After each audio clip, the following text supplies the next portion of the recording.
अस्सलामुअलैकुम, कैसे हैं आप सब? उम्मीद है कि आप सब अपने घरों में खैर व आफ़ियत से होंगे। आज की रेसिपी मेरे देखने वालों के लिए एक यूनिक रेसिपी है।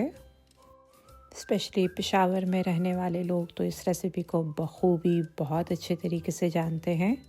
जी हाँ, मैं बात कर रही हूँ मीठी हलीम की, जो कि नाश्ते में बहुत शौक़ से खाई जाती है। बल्कि ये कहना बेहतर होगा कि पेशावर की किस्सा ख़वानी की मशहूर बुखारी हलीम, और स्पेशली सर्दियों में बहुत शौक़ से खाते हैं लोग सुबह नाश्ते में इसको।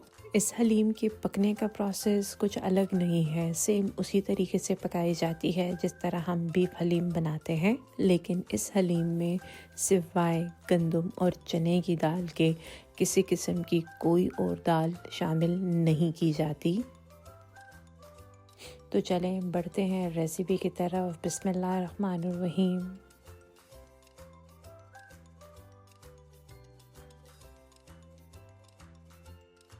मीठी हलीम बनाने के लिए हमने सबसे पहले चने की दाल और गंदम को भिगो देना है। चने की दाल मैं पहले ही भिगो चुकी हूँ और गंदम को मैं अब भिगो रही हूँ। चने की दाल मैंने ली है तकरीबन 1 कप 250 ग्राम, और 250 ग्राम ही मैंने गंदम का दलिया लिया है। गंदम के दलिए को और चने की दाल को 6 से 7 घंटों के लिए आपने पानी में भिगो देना है। एक और चीज़ भी मैं आपके साथ शेयर कर दूं कि इसमें चने की दाल और गंदम के दलिए का रेशो आपने बराबर ही रखना होगा। गंदम के दलिए को और चने की दाल को भिगोने के बाद हमने नेक्स्ट प्रोसेस को फॉलो करना है, जिसमें हमने गोश्त लेना है। गोश्त हमने लेना है गंदम और चने की दाल से डबल। तकरीबन मैंने आज गोश्त लिया है 1.5 किलो गोश्त है बग़ैर हड्डी के, और हमने इसके बड़े चंक्स रखने हैं। गोश्त को तकरीबन 30 से 40 मिनट के लिए मैंने प्रेशर दे देना है, और इस गोश्त में मैंने 1 टेबलस्पून सिनेमन पाउडर का लिया है, यानी कि दालचीनी का पाउडर मैंने लिया है। आप चाहें तो आप इसमें साबुत दालचीनी का इस्तेमाल भी कर सकते हैं। इस गोश्त में दालचीनी के अलावा किसी किस्म के कोई इंग्रेडिएंट्स का इस्तेमाल नहीं करना। सिनेमन पाउडर शामिल करने के बाद मैंने इसमें तकरीबन 1.5 लीटर पानी का शामिल कर दिया है, और मैंने इसको 40 से 45 मिनट के लिए प्रेशर देना है। आप जब भी मीठी हलीम बनाएं तो उसके गोश्त को आपने प्रेशर कुकर में ही गालना है, क्योंकि हमें इसमें काफ़ी गला हुआ गोश्त चाहिए। इस रेसिपी को फॉलो करने के बाद आप कभी भी बुखारी हलीम ट्राई नहीं करेंगे, क्योंकि आप घर में ही बहुत बेहतरीन हलीम बना सकेंगे। तकरीबन 40 मिनट गोश्त के पक जाने के बाद आप देख सकते हैं कि गोश्त अच्छे तरीके से गल गया है, और इस गोश्त में तकरीबन 2 कप हमारे पास यखनी मौजूद है। आप देख सकते हैं कि गोश्त किस तरह गल गया है। ये गोश्त खुद ही खुल रहा है। आपको इसी तरह का गोश्त चाहिए होगा हलीम के लिए। गोश्त हमारा अच्छे तरीके से गल चुका है, और अब हमने जो चने की दाल और गंदम को भिगोया हुआ था, हमने उनको गला लेना है। चने की दाल के लिए मैंने पहले से ही पानी गर्म किया हुआ था, और इसमें मैंने चने की दाल शामिल कर दी थी। चने की दाल को तकरीबन 15 से 20 मिनट बॉयल होने के बाद हमने इसमें गंदम का दलिया शामिल कर देना है, और आंच को आपने तेज़ नहीं करना। ध्यान रहे कि आपने गंदम और चने की दाल को गर्म पानी में ही शामिल करके बॉईल करना है। आप गंदम के दलिए को देख सकते हैं कि ये गंदम के दलिया भी अपने साइज़ से डबल हो चुका है, और चने की दाल भी इसी तरीके से अपने साइज़ में डबल हो चुकी थी। अब इन दोनों चीज़ों को अच्छी तरह से बॉईल कर लेना है हमने। गर्म पानी में दोनों चीज़ें शामिल करने से तकरीबन 10 से 15 मिनट में ही दाल और गंदम का दलिया हमारा गल जाएगा। आप देख सकते हैं कि तकरीबन 30 मिनट पक जाने के बाद गंदम का दलिया और चने की दाल अच्छे तरीके से गल चुके हैं। गंदम का दलिया पक जाने के बाद आप देख सकते हैं कि ये साइज़ में डबल हो गया है। मैंने अपनी आसानी के लिए गंदम और चने की दाल जब गल चुकी थी तो इसमें हैंड बीटर का इस्तेमाल किया है। आप अगर चाहें तो आप इसको ग्राइंडर में भी डाल सकते हैं।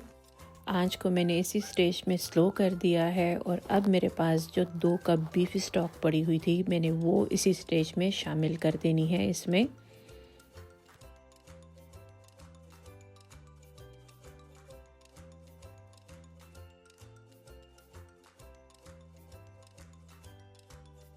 बीफ स्टॉक शामिल करने के बाद गोश्त हमारा इतना गला हुआ है कि हमने उसको किसी भी फोक की मदद से श्रेड कर देना है। गोश्त को श्रेड करने के बाद मैंने इसमें इसी स्टेज में गोश्त को शामिल कर देना है। आप देख सकते हैं कि गोश्त किस तरीके से खुल गया है। इसी तरह हमें गोश्त गला हुआ और खुला हुआ चाहिए। गोश्त को शामिल करने के बाद हमने इसमें मुसलसल चम्मच का इस्तेमाल रखना है कि अच्छे तरीके से हमारे गंदम और गोश्त यकजा हो जाए। इस स्टेज में आंच को मैंने तेज़ कर दिया है क्योंकि जब तक मैं इसमें इसको मिक्स करती रहूँगी, इसमें चम्मच का इस्तेमाल करूँगी, तब तक आंच को हमने तेज़ ही रखना होगा।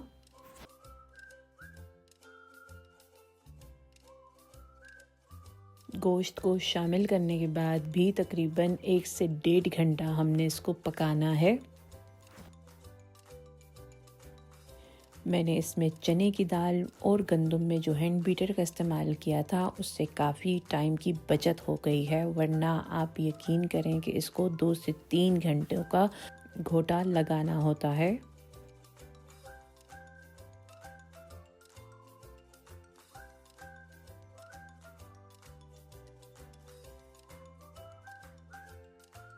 तकरीबन 1 से 1.5 घंटे पक जाने के बाद इसमें मौजूद पानी भी अच्छी तरीके से खुश्क हो जाएगा और हमें जो सही में मीठी हलीम के लिए जो टेक्सचर चाहिए होगा वो हमें तकरीबन 1 से 1.5 घंटा पक जाने के बाद ही मिलेगा।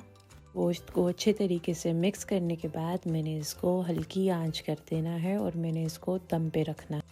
आप देख सकते हैं कि 1 घंटे में इसका बिल्कुल टेक्सचर चेंज हो गया है। इसमें मौजूद पानी खुश्क हो गया है। गोश्त अच्छे तरीके से गंदम और चने की दाल के साथ यकजा हो गया है।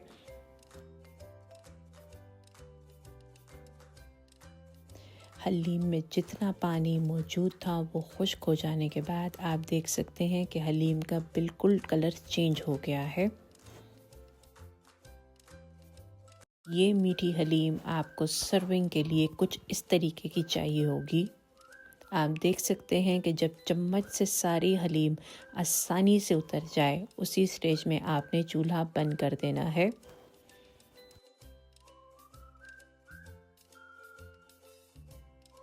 एक और चीज़ भी मैं आपके साथ शेयर कर दूं कि आपने मीठी हलीम को जब भी पकाना हो तो आपने इसका नॉन स्टिक पैन में ही पकाना है, वरना आप अगर किसी और पैन में इसको पकाते हैं तो उसमें नीचे गोश्त का बहुत आसानी से गोश्त नीचे लग जाएगा।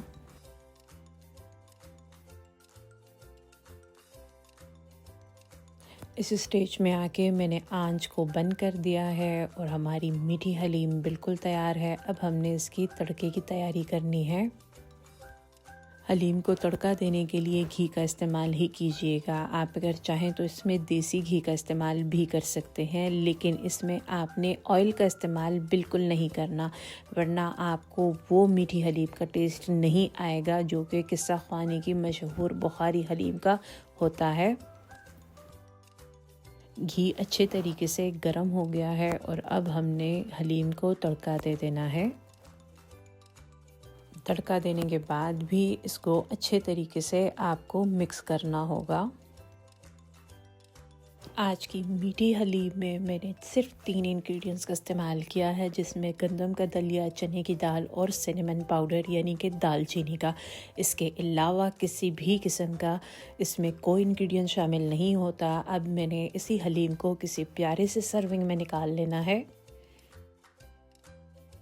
मैं 5 से 6 लोगों को सर्व कर रही हूँ, इसीलिए मैंने एक ही सर्विंग में निकाला है इस हलीम को। अब हमने इसके लिए अंडों को हाफ फ्राई करना है। आप अगर चाहें तो आप फुल फ्राई भी कर सकते हैं। मीठी हलीम को अपने गेस्ट को सर्व करने के लिए आपको हलीम के टॉप पे अंडों को हाफ फ्राई या फुल फ्राई करके डालना होता है। इसी से इसके टेस्ट में मज़ीद इजाफा होगा। आप अगर चाहें तो आप इन अंडों को देसी घी में भी फ्राई कर सकते हैं। मैं नॉर्मल घी में फ्राई कर रही हूँ। आप अगर चाहें तो आप देसी घी में फ्राई करेंगे, उससे इसके टेस्ट में मज़ीद इजाफा होगा। मेरे कहने पे एक बार ज़रूर ये मीठी हलीम ट्राई कीजिएगा, स्पेशली नाश्ते में। स्पेशली ये मीठी हलीम सर्दियों की सौगात है। सर्दियों में बहुत शौक़ से नाश्ता किया जाता है मीठी हलीम का। मज़ीद अंडों को भी मैंने फ्राई कर दिया है और वो भी मैंने इसके टॉप पे ही सर्व करने हैं।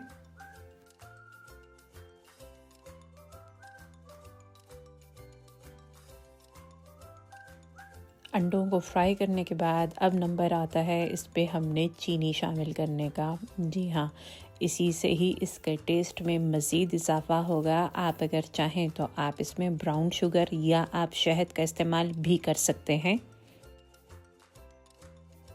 मैंने हलीम पे काफ़ी कम चीनी का इस्तेमाल किया है। आप अपने टेस्ट के अकॉर्डिंग चीनी को बढ़ा भी सकते हैं। ये मीठी हलीम का नाश्ता बिल्कुल तैयार है। आप इस हलीम को सादी रोटी के साथ या सादे नान के साथ सर्व कीजिएगा अपने गेस्ट को। मुझे उम्मीद है कि आपको आज की रेसिपी ज़रूर अच्छी लगेगी और आप इस रेसिपी को ज़रूर ट्राई करेंगे।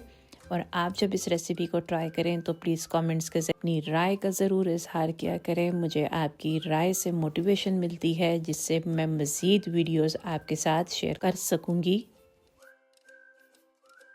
मेरे चैनल को सब्सक्राइब कर दें, बेल आइकन को प्रेस कर दें। बेल आइकन को प्रेस करने से जब भी नई वीडियो आएगी तो आपके पास सबसे पहले नोटिफिकेशन आएगा। अपने दोस्तों और प्यारों के साथ शेयर करें। मुझे अपनी दुआओं में याद रखें। मिलते हैं एक नई रेसिपी के साथ। शुक्रिया। अल्लाह हाफ़िज़।